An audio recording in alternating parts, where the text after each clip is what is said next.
de la presentación Armando Bartra.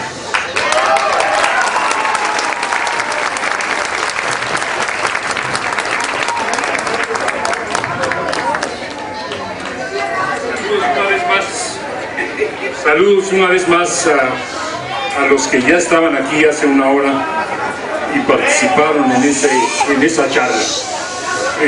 Tengo el honor, en verdad, no solo de estar con Andrés Manuel, sino de presentar ahora aquí frente a ustedes el más reciente de sus libros.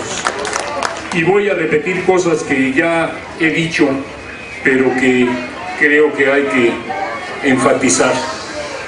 Andrés Manuel no es un político como los demás. Hay muy pocos como él, y no solo por lo que todos sabemos, sino también por algo que algunos quizás no tengan tan presente. A diferencia de otros políticos, de los políticos institucionales, de los políticos profesionales a la mexicana, Andrés Manuel es un político que escribe. Andrés Manuel no solo escribe artículos, no solo escribe discursos que luego va a pronunciar, sino que escribe libros. Estamos hablando de 9 libros ya de Andrés Manuel. Andrés Manuel escribe, y escribe mucho, y escribe para dar a conocer sus ideas. ¿Por qué un político escribe? Los políticos habituales no escriben por una simple, por una llana razón y vergonzosa razón. Porque escribir es dejar sobre el papel las ideas que uno tiene. Porque escribir es comprometerse con sus palabras al dejarlas escritas.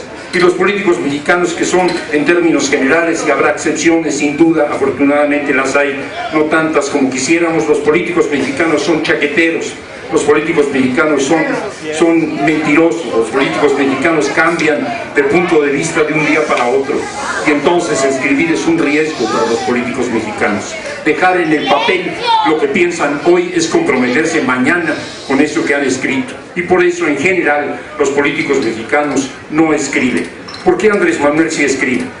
No solo porque le apasiona la historia, no solo porque quiere reflexionar sobre el país, cosa que todos hacemos, sino porque Andrés Manuel está dispuesto, y ustedes lo saben, a responsabilizarse de sus ideas y a responsabilizarse de sus palabras, y por esto las palabras están escritas, están en el papel, y ustedes las pueden leer y las pueden conservar. Sabemos que Andrés Manuel es consecuente con lo que dice, entre otras cosas, porque Andrés Manuel está dispuesto a escribir lo que piensa y a responsabilizarse de lo que escribe.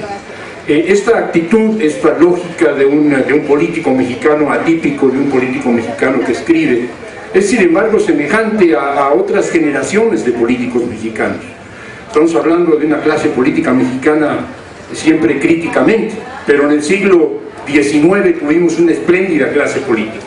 Los liberales mexicanos del siglo XIX, y estoy aquí cuando menos con 2 autores de libros y fanáticos de la historia, que son frecuentadores de los políticos liberales radicales puros del siglo XIX mexicano, eran políticos que escribían, o eran escritores que hacían política. Y hacer política en esa época era un acto de generosidad, estaban arriesgando la vida, no digamos ya la fortuna, que no la tenían en general, por México. Y estos eran políticos que escribían. Y hay en este siglo también políticos que escribieron, y que escribieron mucho. Lo he mencionado, Andrés Manuel es un político de esa estirpe, de aquellos políticos contestatarios, críticos, que escribían para dejar constancia de sus ideas, para difundirlas, para hacerlas llegar a los demás. Ricardo Flores Magón escribió mucho. Ricardo Flores Magón pasó su vida militante escribiendo. Es su palabra escrita, su principal arma. Años después, no tantos años después, ya a estas alturas del tercer milenio, Pepe Revueltas, José Revueltas, espartaquista, comunista, libertario, escribía, y escribía mucho, escribía literatura, escribía ensayo, escribía historia, escribía política, como escribía Eberto Castillo. Los políticos opositores, los políticos de izquierda en este país escriben, y Andrés Manuel, un político opositor, un político de izquierda, escribe.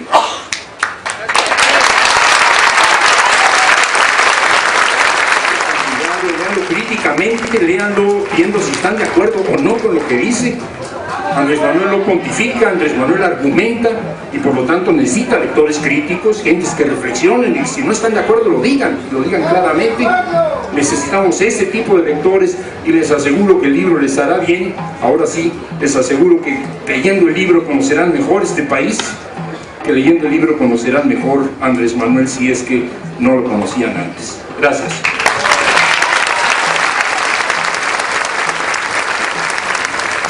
Tiene la palabra Jesús Ramírez Cuevas.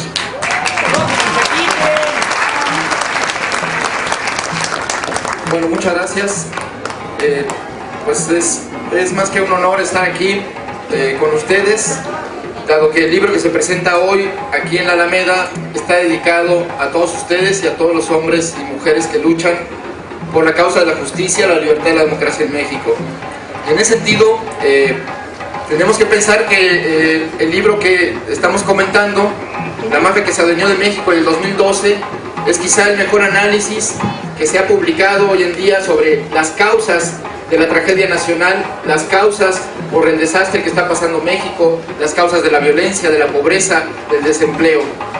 Porque escuchamos a los comentaristas, a los líderes de opinión, entre comillas, a los voceros de la oligarquía hablar en radio y televisión, y cuando señalan y hablan de las causas o por qué este país está postrado como está hoy en día, nos dicen o nos dan muchas explicaciones pues de lo más irrisibles o increíbles, desde que es una causa de la fatalidad, desde que viene por el destino del país, por la causa de que hoy en el bicentenario, a los 200 años de la independencia, de la lucha por la independencia, simplemente somos un país que no ha podido salir adelante y prácticamente han hablado o hablan del fracaso mismo del proyecto de nación. O nos dicen que es a consecuencia de la idiosincrasia mexicana o porque la falta de entusiasmo para trabajar de los mexicanos.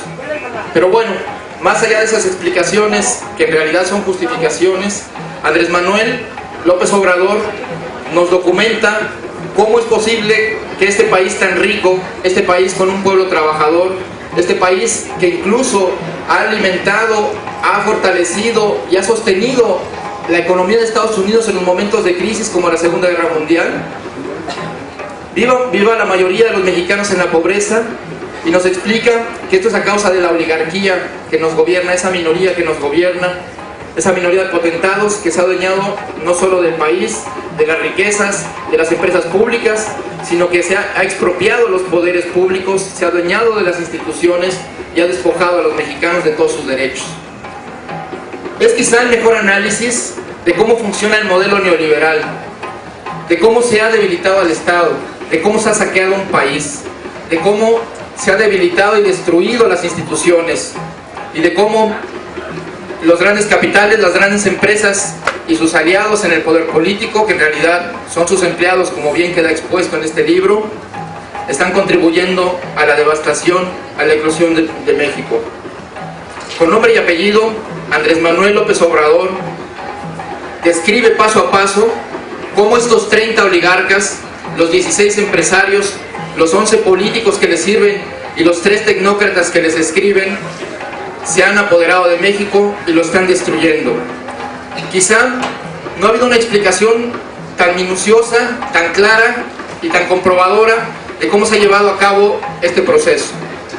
Con esa política de privatización, de corrupción, de depredación de los recursos naturales, queda claro en este libro cómo Carlos Salinas de Gortari ha vendido el país y lo ha vendido a un grupo pequeño que le ha permitido mantenerse por más de 25 años y ha hecho negocios al amparo del poder público, en un camino que han continuado por la misma senda Zedillo, Fox y Calderón. Por eso es muy importante la lectura de este libro, porque al mismo tiempo es la brújula, el mapa de ruta, el manual del ciudadano consciente que permite construir argumentos de por qué es necesaria la transformación del país, de por qué, y que eso lo explica en el segundo capítulo de Abandono, Corrupción y Pobreza, cuáles han sido las causas de que esta situación se mantenga y de cómo es posible y de cómo se ha logrado, o bueno, pues se ha logrado en realidad a una generación, se le ha cancelado el futuro a millones de jóvenes que ahora llaman, o que se les llama ninis de manera muy ridícula desde mi punto de vista, porque se trata de una generación. Estamos acabando con el país, estamos permitiendo que se acabe con el país y con el futuro del país, y eso pues no se puede admitir. Y hoy esos jóvenes pues solo tienen la opción, la mayoría, entre la migración, cada vez más difícil por la militarización de la frontera, por aquel muro que cada vez se ha edificado más alto y por la persecución y la criminalización que se hace de los mexicanos migrantes en Estados Unidos, y la otra opción que tienen, desgraciadamente, es la delincuencia. Andrés Manuel, y con eso termino, es quizá con el pueblo todo y sin el pueblo nada. Y a ese credo, así lo quiero. Muchas gracias.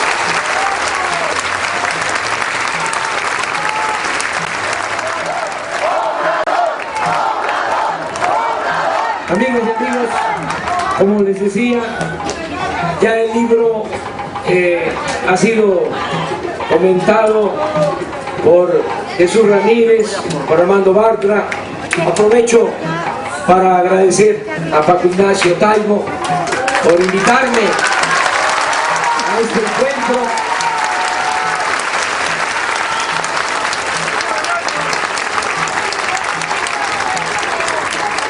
El libro tiene 4 capítulos. Primero habla del saqueo que ha habido en el país en los últimos 30 años. Un saqueo que yo considero no se había dado en el país desde la época colonial. Y a lo mejor estamos hablando de algo más cuantioso, sobre todo mucho más descarado y en menos tiempo. Esto es lo que trata el primer capítulo del libro: cómo se han transferido los bienes de la nación, del pueblo, a una minoría que se ha hecho inmensamente rica, que se convirtieron en los multimillonarios más importantes del mundo. Eso explica el primer capítulo: cómo le hicieron, cómo se creó esta nueva oligarquía que después, el transcurso del tiempo, fue no solo acumulando más riquezas, sino acumulando poder político hasta situarse por encima de las instituciones. De eso habla este primer capítulo. El segundo capítulo tiene que ver con las consecuencias de esta concentración de dinero y de poder en unas cuantas manos. Cómo México se ha ido deteriorando, cómo se abandonaron las actividades productivas, cómo no ha habido crecimiento de la economía en todo este periodo, cómo México se convirtió en uno de los países del mundo que más mano de obra exporta al extranjero, cómo se abandonó el campo, crecimiento de la pobreza y también el abandono de los jóvenes a los que se les canceló el futuro. De eso trata el segundo capítulo. El tercero es un relato